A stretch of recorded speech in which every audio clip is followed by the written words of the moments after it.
தாயார மலையனூர் அங்கம்மா நீ வாரி வார வேணுமம்மா.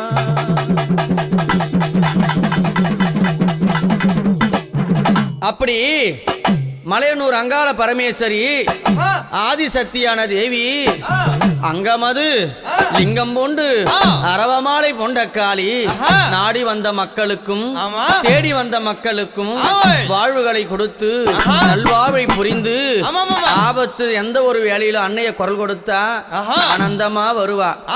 தீங்கது செய்யாமல் திமிராம பேசாமல் அவளை ஏதளப்பம் செய்யாது இருந்தான்னா அவகிட்ட எல்லா உத்தரவும் நடக்கும்.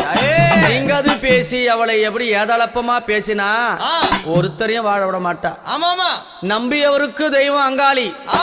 எப்படி நம்பியவருக்கு தெய்வம், நம்பாதவர்களுக்கு யாரு அம்மா, நம்பாதவர்களுக்கு அவளே மகா பெரிய பிசாசாவா.